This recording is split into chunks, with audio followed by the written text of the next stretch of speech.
Hello, good afternoon, good evening, good morning, whatever time of the day it is when you tune in this program. And I love to have this time when we can get together and share what's on my heart. Sometimes I have guests. Um, um, all the time, it's always interesting. Um, I'm looking because I was going to have another person be my guest, but um, there's some technical difficulties. So, Hi, Brent. oh, Can you hello, hear me? Lola. She I'm got here. Hi. it. Awesome. Could you go up on uh, your on your screen and you Uh-huh. see mic, camera, speaker, view? Uh-huh. Then to push gallery, Okay. and then we should be fine. Um, So I have the option to do active speaker including myself or active speaker excluding myself. no, just through gallery. Okay. Perfect. Hi, Lola. Hi. I just started the meeting. Um, I wasn't. Um, Sometimes it's a new technology, and sometimes um, we can have technical difficulties. And so I'm just grateful to have you, and grateful that you could come on and you could tell your story, tell us about some of your challenges and some of your successes, because I know I've watched you, geez, over a year more, and I've watched you do some amazing things, but I imagine some of the audience doesn't. And so, could you tell a little bit about the stroke and things like that? Sure. Thank you so much for inviting me. I hope it'll be interesting to someone. Um, I'm Lola and I live in the Boston area. I'm 43 years old now.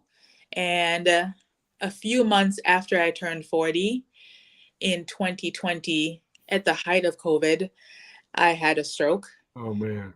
Yeah, I was at home on a Saturday afternoon and I started feeling some tingling in my fingers. And I was ordering Christmas presents because it was around the beginning of December. So I was buying things online for my nieces and nephews because we were not doing in person anything. So I was using my phone very normally. But at some point, I couldn't text anymore with my left fingers. Wow. I thought, wow, that's really strange. But because there was so much going on with COVID and hospitals being over capacity, I thought, well, there's probably nothing wrong. So Oh let me just man. mind my business. So I just hung out that way for hours. Wow. So um and what happened next? So then I finally, when I say hours, I mean many, many hours. So I started feeling the numbness and tingling around noon. At about 6 p.m., I thought, well, gosh, this is not getting better. So I went to Dr. Google and I looked up numb fingers, and Google offered three suggestions: carpal tunnel syndrome, um, heart attack, or stroke. And I thought, Oh, well, I think I'd know if I were having a heart attack. I think I would know if I had carpal tunnel, and I think I would know if I was having a stroke. So Google was wrong in my mind.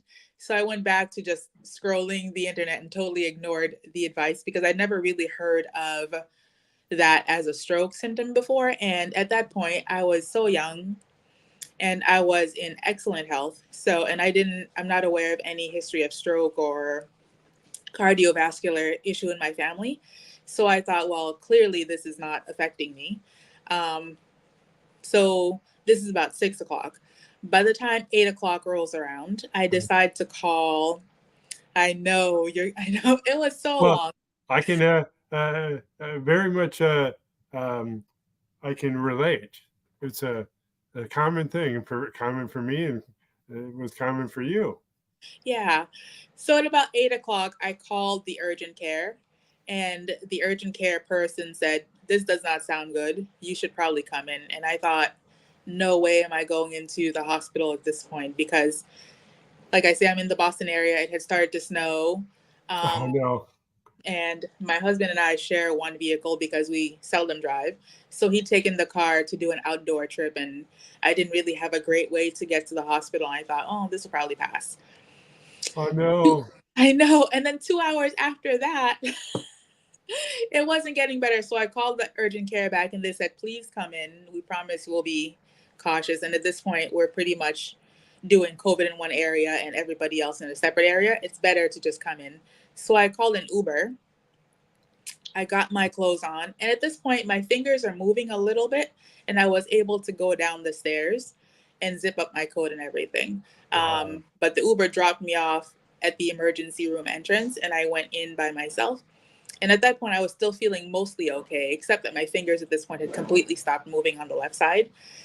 So they did the test. You know, they make you like lift your arm Sure. and lift your leg and all this. I was still lifting mostly. So they did a brain scan. And because it was a Saturday night in December, there was really no one to read the images at the hospital that I went to because I just went to a local where I Wow. basically get my primary care. Sure. So they said, we took the images. We don't see anything yet, but we need to send it to our parent hospital or whatever to have Sure. the image read. So please hang tight. And I thought, please let me go home because at this point it's maybe midnight. I had things to do the next day. Sure. Of course. And I thought, why stay here? They're just going to give me Tylenol and send me home. And then I'll be too tired to do anything that I have scheduled for the next day anyway. So they were very kind and very firm that I should not leave. And they encouraged me to just sit tight and hang at the hospital. And the good news is they started bringing me migraine medication because I was saying that I was having a little bit of a headache. They Um, brought me some food. At this point, it's well into the next morning. So I text my husband that I was in the emergency room and they were keeping me overnight. And of course, he was not allowed to come into the hospital because sure. that was where we were. And they put me in a room waiting for the images to be read. And I started having seizures. Oh no. Yeah. So Boston is a very old city, and I lived in a very old apartment, like a third floor walk up with basically no handrails and pretty hard to access. And one of the things I'm eternally grateful for is I was still at the hospital when the seizures started Sure. because I don't even know how emergency vehicles would have got up to my apartment if I had to be lifted out. But I had one seizure that I was aware of and nobody saw it, but I called the nurse and she came and she gave me the call button and made sure I had it accessible and said if something else happens, let her know. And then I had another seizure. And that was the last thing I was aware of. From what I understand from reading the charts from that day, turns out I had 6 seizures that night. Wow. And the next thing I knew, I woke up probably 2 weeks later. Wow. And I'd had a craniotomy. I always forget if it was a craniotomy or craniectomy, whichever, where Sure. they remove, yeah. Well, Um, otomy probably is cut your bone, and ectomy means they remove the bone. so both, yeah. Okay. And Yeah, so so I woke up with a you had whole, a you have a play missing bone, right? right, yeah, Wow. yeah. So that was when I woke up. That's what I woke up to. And at that point, I was completely unable to move on my left side. I had a feeding tube because I could not swallow. I was not able to speak. And I was in the ICU and I stayed there for a couple of weeks. Wow. Were you were you induced? The coma was induced. I'm They not, I they don't think so. I think they I just don't remember what happened. I don't know that I was in a coma, but the first day I was aware of was December 17th. And I know I went in on December 6th. My well, I husband think was eventually able to visit me and he says they had me propped up and they had me do certain things in that time, but I have no recollection of any of oh that. wow, that's crazy. Yeah. I'm grateful that you are still here because I suspect you know the statistics and which says that approximately 40% of people that suffer a stroke don't make it after up to 3 weeks. And Yeah. the fact that you're still here and kicking is great, and especially when you tell about some of your challenges and your successes. Um, I know that much will be learned by your story. Hmm. Okay. Yeah, I don't know if it was helpful to know, but once everything cleared and I was able to go home, I still had the missing skull Sure. flap. And I got to meet the neurosurgeon who performed the surgery. And I guess he thought it would be helpful or interesting to let me know how close I was to not making it. You did. And he did. So Wow. apparently, I was in the hospital that I was at for a while they were looking for an emergency hospital with neurosurgery facilities.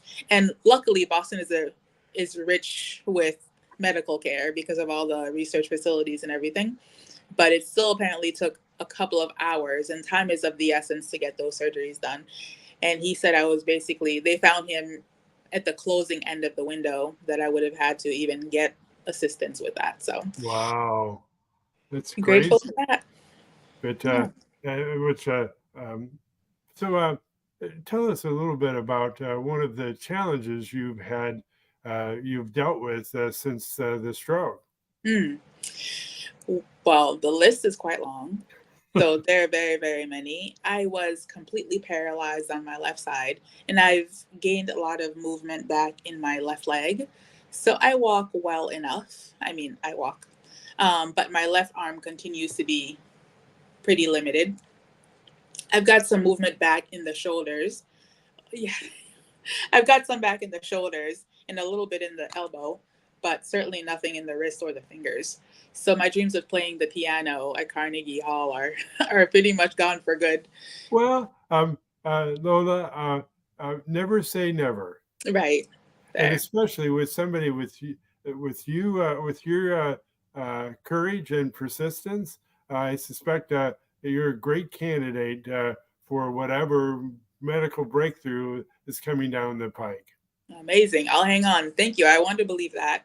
And I do believe that a lot of things will come. It's slower than I thought. I really thought once I leave the hospital, once I get my skull reconstructed, once I'm back home, once the feeding tube is gone, once I start occupational therapy, all the ones is. And it wasn't quite that immediate, but I'm certainly a completely different person than I was this time 3 years ago. And I'm very grateful for that. So, Wow. And I imagine um, if you have aphasia, um, I always say to people I have an accent mm, because compared to what I spoke with before the strokes, uh, is totally different. So I say I have this accent, and mm, I play with it, and I'm grateful that I'm doing this. Like this show is so helpful. It not only does other people's stories get told and help other people, but I get practice speaking. mm, yeah. Did you have aphasia? I did not have Okay. aphasia. That was, of all the things that have been difficult, that was not one of the challenges that I had.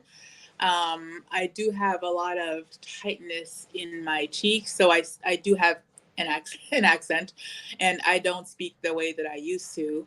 But I think I used to speak very fast, and I don't speak that way anymore because when I try to, my tongue gets very heavy, and it's probably better anyway. I think people understand me better now than they used to. But it is sometimes frustrating that I'm thinking the thoughts and they're coming, but my mouth isn't quite keeping up. So, what's one of the challenges that comes to mind for you? Um, Besides everything on the top side, I do, well, I've been working at it, but I'm not as energetic as I used to be. Before the stroke, I was a fitness instructor. Oh, It wow. would be nothing for me to work out twice in one day. And I would take some, I mean, pretty ordinary chances. I never had to really think about my day, like in terms of planning my energy. But now, when people invite me to things in the evening, I do have to think about, well, what do I have going on in the mornings and make sure that I'm up to it. And I'm better about just declining things. It took a while to get here because I felt like I just needed to keep being who I used to be. That's just not really so possible. And all that pressure, turns out, I think, was mostly on me. People understand that I've had a major event, and I don't believe anybody holds it against me if I say, well, gosh, I can't have dinner at 7 p.m. At this point, I'm dinner at 6 and in bed by 10 kind of a person. Hmm. I Yeah. just can't manage. Dinner at 8 is bananas to me. Yes. And I'm grateful that you're getting your self awareness, and you know that when you do this, when you manage your schedule, it's better for you in the long run. So you Mm, don't get through. Um, um, it's interesting. Sometimes I uh, um, push myself a little bit too much. I mm, used to do that, especially after the strokes, but now I do because I know that I'm doing the best I can do. yeah, yeah, So, yeah. what is one of the successes that you can tell our audience about this the journey you've been on? There are a couple. I still wish there were more things, but I've been able to return to work since the Wow. stroke. And I've been able to, with a lot of support from some people I've met from the online stroke community, get back to working out. So I do work with a personal trainer who is a coach who is trained to work with folks with strokes and cerebral palsy and other neuroadjacent conditions. So she's terrific. And What's her because, name? sorry, What's her name? her name is Jenna, and her Um, company is called Fit to Function Recovery. And and I mentioned that of others have not uh, looked at Lola's Instagram. Um, she uh, very often was prominently sharing with us with her workout, and she was with a person which only I only know as Fit to Function. yeah, Um, but it's good because she is a well, it's a really a tribute to you, but it helps that you have others like Jenna that helps you. yeah, yeah. I could not do this alone. This is my life has changed, I think, permanently in that way, is that I can spend a day, several days by myself, but certainly there are things I could not buy a painting and hang it up on a wall at this point. So reimagining what my life can look like and what I can do has been a big curve. I keep saying I'm grateful because I am. At this point in our lives, so many things can be adapted, um, and I still do the grocery shopping for our family, and for me that just looks like ordering it on an app and having it delivered because getting in a car and driving is just not an option. And we still need to eat. So I don't know what I would have done if I'd had this stroke even 10 years ago when so many things weren't so Sure. accessible. And I'm able to get some of my therapies virtually. My physical therapist has an app where she loads my exercises so that I can just follow along with a video with simple prompts so I can do my PT just about anywhere. And That's, that's a huge saver. that's amazing. Yeah. When COVID was here, um, used to work with a personal trainer. His name is Jason, and I've been in with him probably at least 10 years. Mm, Um, and great, I was grateful he was willing to work with me, and because we didn't see each other for months mhm. until they started to open up. But I could still work out work out with him, looking at me and guiding me, because as you have found, it's so helpful. It's so maybe it's essential, but I say because he would help me um, move more. Mm-hmm. Yeah. Yeah. And the physical therapists are amazing, and everybody should see their therapist all the time. But they're looking at everything from a pretty clinical perspective. And I think it's really important for people to be able to work with somebody like a trainer who maybe can offer some more rounded strength and endurance, Sure. especially if we're building our endurance back after the stroke. Um, I I would agree. yeah, one session a week in occupational therapy and physical therapy is just not what will get a stroke survivor back to being able to walk down the block, which happily I can do now. Just take a stroll and get a coffee and things like that. But that certainly is not, I mean, I credit my therapist for everything that they've done, but this kind of stamina is not something that would have come just from those sessions, those weekly sessions. Sure. And I, I I know that maybe because I'm biased, I watch you and I've watched you sometime, and you're great about you can show us. You've got video of when you were early on the Mm. recovery, and then you do it now, and it's amazing how much you progressed, and Yeah. you just keep going. Yeah, it's helpful for me as well because it's hard. I try to not look backwards, like they say we're not going that way. But in the moments when I get most frustrated about how I'm still here or still stuck and still not able to do backflips and still not able to play piano, still not able to type with both hands, I do need those moments that are really grounding to just look back at where I've come. And it doesn't mean that I'll just stop trying or resign myself to where I am, but I think it can be difficult. It can be easy to look back at the highlights of our lives when we were young and strong and everything was tip top. And then to look at where we are post stroke and think, oh my gosh, and that'd be the comparison. But the comparison from here on has to be where we were the day that we woke up after the stroke. The Amazing. benchmarks are just different. Um, I could talk with you for an hour or so. I only I I have the I shoot. I'm sorry. When I get excited or upset, I have difficulties finding the words, but I'm excited. But um, um,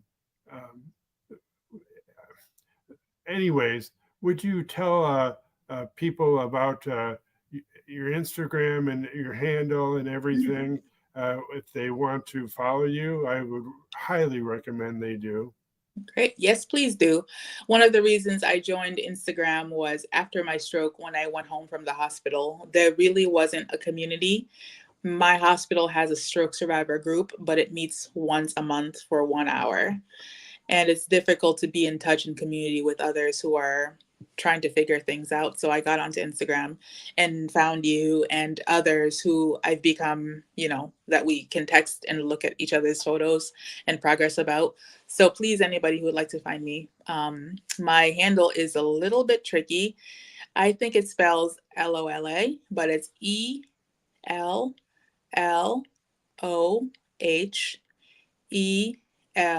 ELLOHELLEH.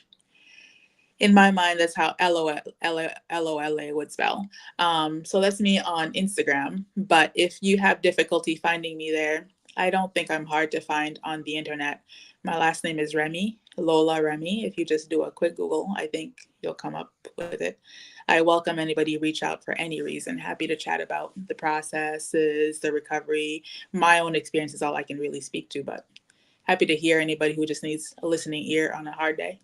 They do. Uh, I'm so grateful that you had time to come on and my, be interviewed because it's it helps even if it just helps one person. Mm, It's it's a success. So absolutely. so I am. Anyways, I would. I'd love to go longer, but I really try to do my show for 15 minutes. Hmm. I realize that we went much longer, but people, my audience, please know this is an example of what is possible when you when you put your mind to doing stroke recovery. Yeah. Yeah. All Thank you so right. much for inviting me, and I'll see you Well, on Instagram. thank you. To your Okay. success. Thank you. You as well. Bye, Brent. Goodbye. Cheers.